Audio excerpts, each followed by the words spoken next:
Hello friends, welcome to RLGS Study YouTube channel. So today will we discuss about of the geography section. आज हम बात करने वाले हैं इस वीडियो में भारतीय ज्योग्राफी के बारे में। और इस वीडियो में हमारा जो वीडियो आज का मुख्य जो आपका विषय रहेगा, ज्योग्राफी का जो महत्वपूर्ण जो अध्याय है भारत की भौगोलिक स्थिति और ग्लोब के बारे में हम आज बात करने वाले हैं। भारत की भौगोलिक स्थिति तथा ग्लोब से संबंधित महत्वपूर्ण प्रश्नों पर विस्तार से चर्चा करेंगे और इसमें जो है हम ऐसे प्रश्नों को हल करेंगे जो कि एग्ज़ाम में बार बार पूछे जाते हैं और काफ़ी ज़्यादा महत्वपूर्ण जो है इस टॉपिक के जो है महत्वपूर्ण प्रश्न है। उन्हीं प्रश्नों के बारे में हम इस वीडियो में चर्चा करने वाले हैं। तो जो क्वेश्चन नंबर 1 है, क्वेश्चन नंबर 1 जो इसमें जो बोला गया है, क्वेश्चन नंबर 1 कि भारत का स्थलीय विस्तार किस अक्षांश और देशांतर के बीच में है। भारत का जो स्थलीय विस्तार है वो किस अक्षांश और किस देशांतर के बीच में है। तो इसके बारे में मैंने आपको पिछले वीडियो में बताया था कि जो लॉन्गिट्यूड और लैटिट्यूड है उसमें इंडिया का जो आपका इंडिया किस अक्षांश पर है और किस देशांतर पर है। तो आपका जो इंडिया है वो ये वाला जो दक्षिणतम बिंदु है इंडिया का वो 8.4 डिग्री पर है और जो आपका नॉर्दर्न पॉइंट है वो आपका 37.6 डिग्री पर है। ठीक है। और इंडिया का जो ये तो एक भारत का अक्षांशीय विस्तार हो गया, ये कैसा हो गया, अक्षांशीय विस्तार हो गया।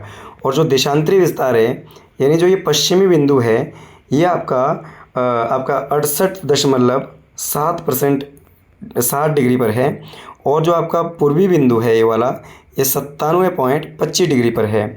तो इस तरीके से देशांतरी आधार पर हम भारत का जो विस्तार हुआ वो 68 से 97 डिग्री के बीच में हो गया और अक्षांशीय आधार पर जो विस्तार हो गया भारत का वो 8.4 से 37.6 डिग्री के बीच में हो गया।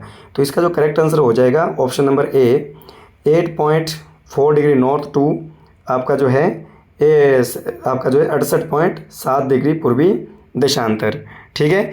तो ये इसका करेक्ट आपका आंसर हो जाएगा। तो ये था पहला क्वेश्चन का आंसर। क्वेश्चन नंबर 2 भारत की मुख्य भूमि का दक्षिणतम बिंदु कौन सा है। भारत की मुख्य भूमि का दक्षिणतम बिंदु कौन सा है यानी इंडिया की जो मेन बाउंड्री है, इंडिया की जो मेन बाउंड्री है उसका जो दक्षिणतम बिंदु है वो कौन सा है। तो इसके संदर्भ में अगर बात करें तो भारत का जो दक्षिणतम बिंदु है, परंतु ध्यान रखें इसने दक्षिणतम बिंदु पूछा है मेन भूमि का, मुख्य भूमि का। ठीक है। तो अगर मुख्य भूमि का दक्षिणतम बिंदु की अगर बात करें तो भारत का जो दक्षिणतम बिंदु है वो मुख्य भूमि का वो आपका यहाँ पर है, ये वाला जो पॉइंट है वो दक्षिणतम बिंदु है। क्लियर।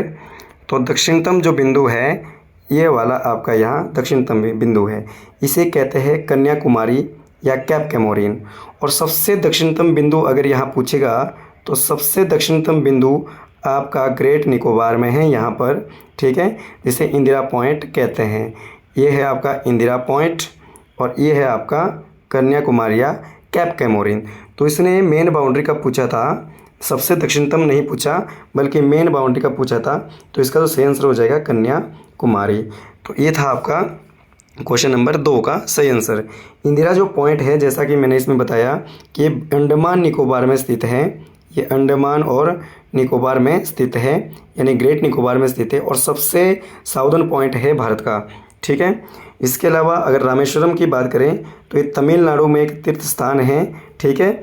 और इस तरीके से जो है क्वेश्चन नंबर 2 हमने सॉल्व कर लिया। अगला क्वेश्चन था कि इंदिरा पॉइंट कहाँ पर स्थित है। तो अभी मैंने बताया कि इंदिरा जो पॉइंट है वो अंडमान निकोबार द्वीप समूह में आपका स्थित है। तो इसका जो करेक्ट आंसर हो जाएगा ऑप्शन नंबर सी, ये आपका जो है भारत का जो सबसे दक्षिणतम पॉइंट जो है इंदिरा पॉइंट इसी अंडमान निकोबार में स्थित है। परंतु अगर आपसे क्वेश्चन पूछे कि अंडमान में है या निकोबार तो आप बोलेंगे निकोबार में। और कहाँ पर, ग्रेट निकोबार में। कहाँ पर है, ग्रेट निकोबार में है। तो ये था क्वेश्चन नंबर 3। अगला क्वेश्चन नंबर 4। क्वेश्चन नंबर 4 बोला गया है भारत की मानक समय जो है किस रेखा पर आधारित है या फिर किस डिग्री पर है। जो मतलब इंडिया का जो टाइम जोन है, इंडिया का जो आपका टाइम जोन है वो कितने डिग्री पर स्थित है।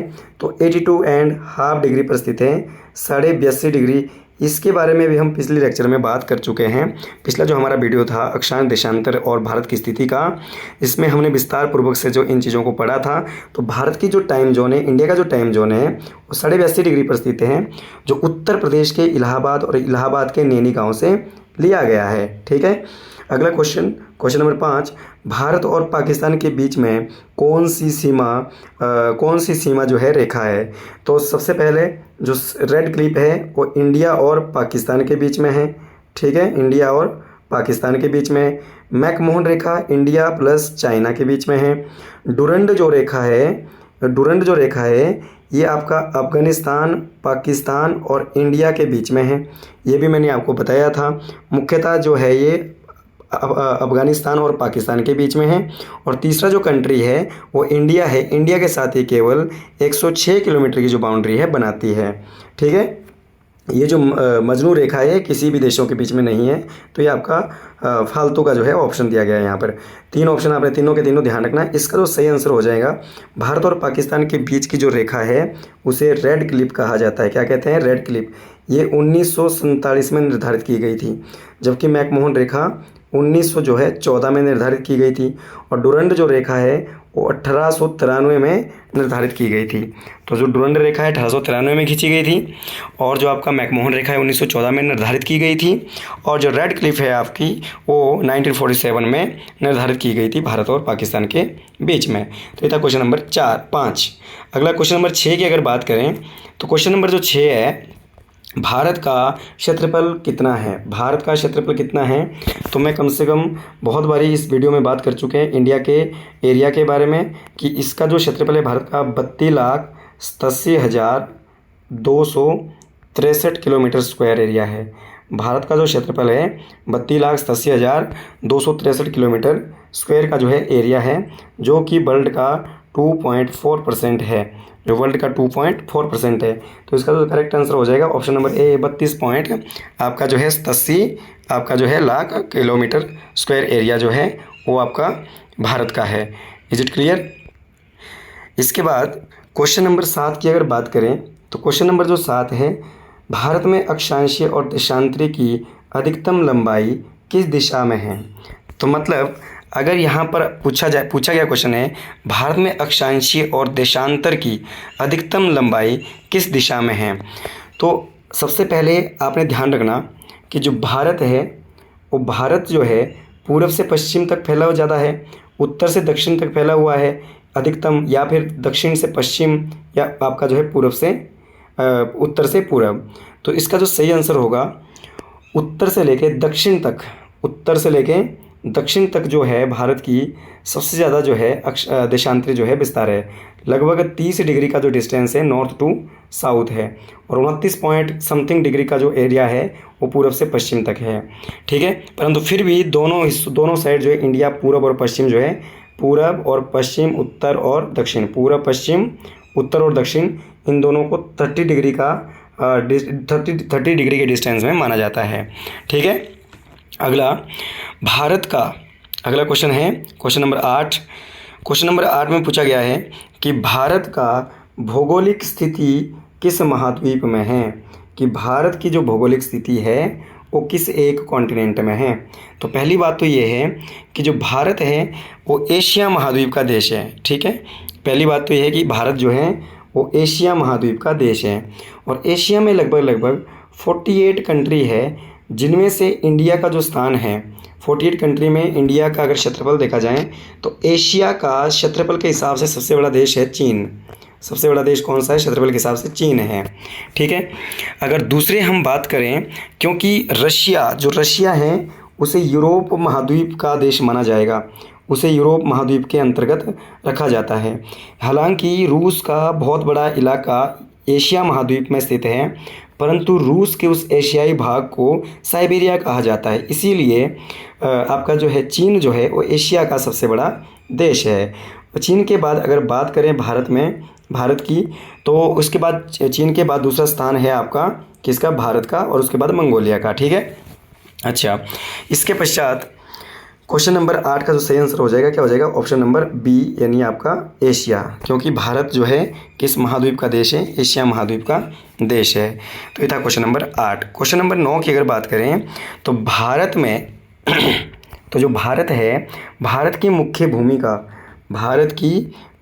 भूमि का उत्तरीतम बिंदु कौन सा है, भारत की मेन बाउंड्री का नॉर्दर्न पॉइंट कौन सा है। तो जैसे कि मैंने अभी आपको बताया था कि इंडिया का जो उत्तरी बिंदु है उसे इंदिरा कॉल कहा जाता है, ठीक है, उसे इंदिरा कॉल कहा जाता है, जिसकी लोकेशन जम्मू कश्मीर में है, ठीक है। इसी तरीके से क्वेश्चन नंबर 10, भारत को उपमहाद्वीप क्यों कहा जाता है, ठीक है, भारत को उपमहाद्वीप क्यों कहा जाता है।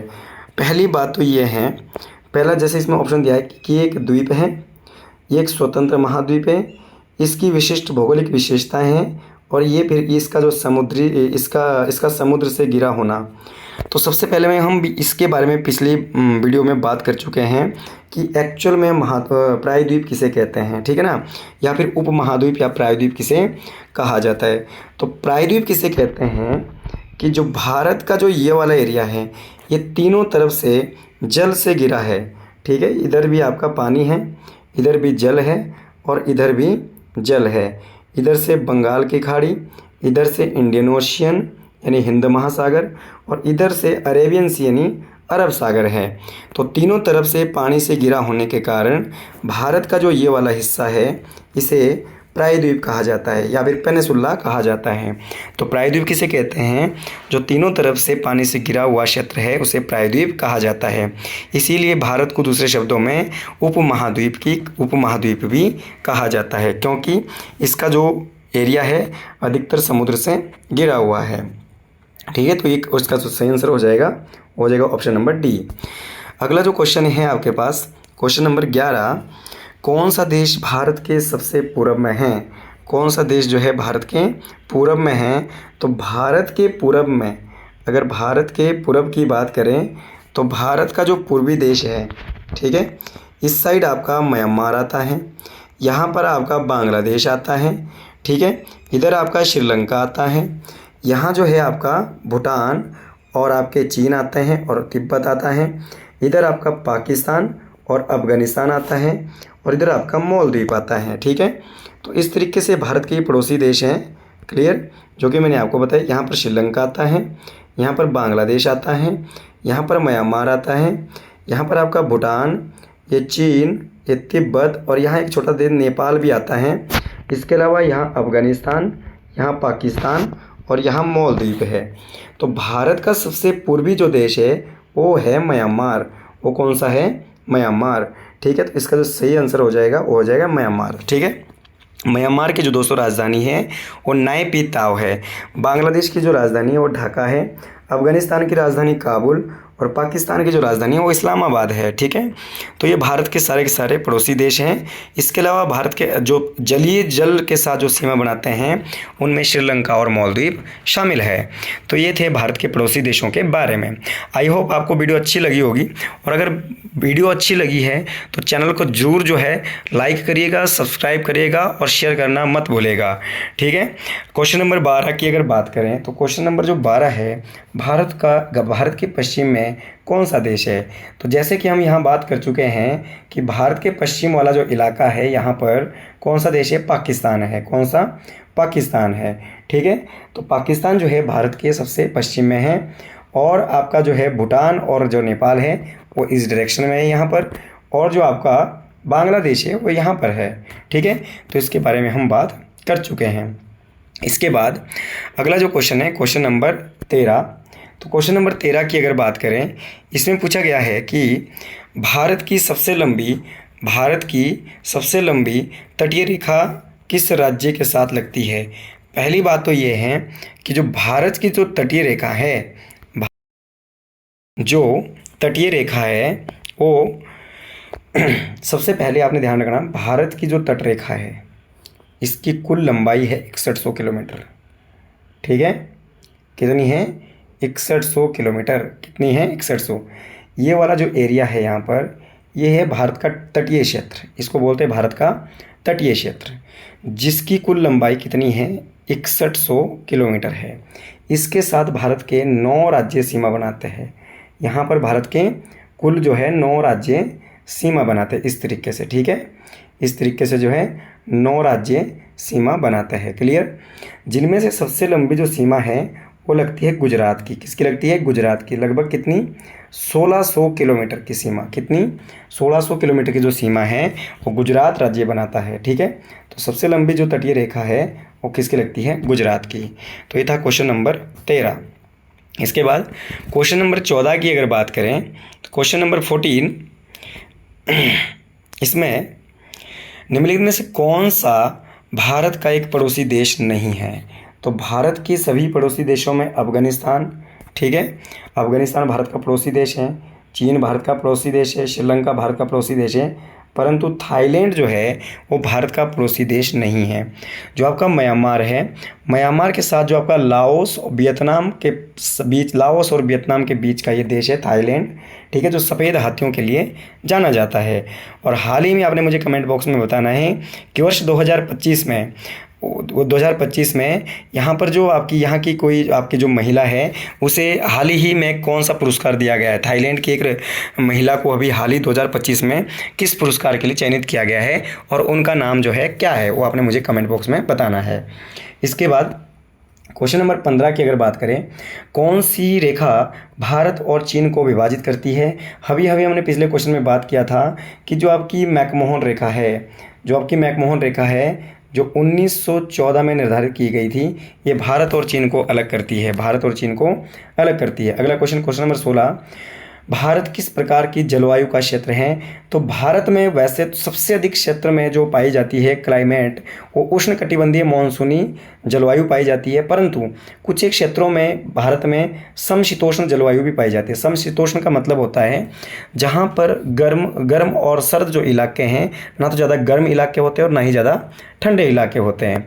और उष्णकटिबंधीय क्षेत्र वो क्षेत्र होता है जो मौसम की विभिन्नता के कारण जहाँ पर जो है भिन्न भिन्न प्रकार के जलवायु आपके जो है देखने को मिलते हैं, ठीक है। तो वैसे तो भारत में सबसे ज़्यादा जो क्षेत्र हैं वो उष्णकटिबंधीय क्षेत्र का है, परंतु भारत का जैसे हिमालय क्षेत्र है तो वहाँ पर समशीतोष्ण जो कटिबंधीय है क्षेत्र है उस प्रकार का जलवायु भी पाया जाता है। परंतु इस क्वेश्चन के अकॉर्डिंग इसका जो सही जवाब रहेगा option number A. Option number A is the correct answer, ठीक है। इसके बाद क्वेश्चन नंबर 17 की अगर बात करें तो क्वेश्चन नंबर 17 में भारत का भौगोलिक केंद्र किस राज्य में है? भौगोलिक का मतलब है कि भारत का जो सेंटर पॉइंट है, पहली बात तो है कि भारत का सबसे बीच का जो राज्य है वो मध्य प्रदेश है, और जो मध्य प्रदेश में जो है आपका उस वही भारत का क्या है? भौगोलिक क्षेत्र है, ठीक है, कि भौगोलिक केंद्र है, सॉरी। अगला क्वेश्चन नंबर 18, भूमध्य रेखा से भारत किस दिशा में स्थित है? तो जो ग्लोब है, ग्लोब में तो 0 डिग्री की रेखा है उससे जो है भारत नॉर्थ में है, उससे भारत क्या है? नॉर्थ में है, क्योंकि जो कर्क रेखा है भारत के बीचों बीच गुजरती है, तो इंडिया की लोकेशन कुछ यहाँ पर है, ठीक है। तो इक्वेटर से ये कहाँ है? नॉर्थ में, तो आप क्या बोलेंगे? इक्वेटर के उत्तर में है, ठीक है। तो इसका सही आंसर हो जाएगा ऑप्शन नंबर बी। अगला क्वेश्चन नंबर 19 की अगर बात करें तो क्वेश्चन नंबर 19, किन दो स्थानों के बीच में मानक समय सीमा रेखा गुजरती है?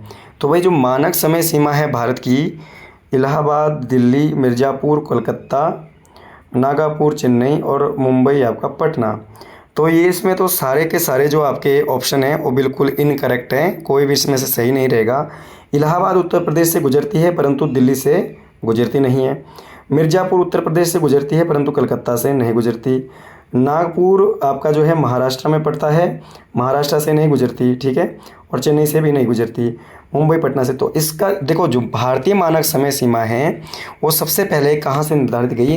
ये कितने राज्य से गुजरती है? सबसे पहले यूपी, उत्तर प्रदेश, ठीक है, कहाँ से गुजरती है ये आपने ध्यान रखना, कहाँ से गुजरती है। नंबर 1 उत्तर प्रदेश, दूसरा आप लिखेंगे ज़रा मध्य प्रदेश, उत्तर प्रदेश हो गया, मध्य प्रदेश हो गया, ठीक है, यूपी, एमपी, उसके बाद छत्तीसगढ़, ठीक है, उड़ीसा और आंध्र प्रदेश।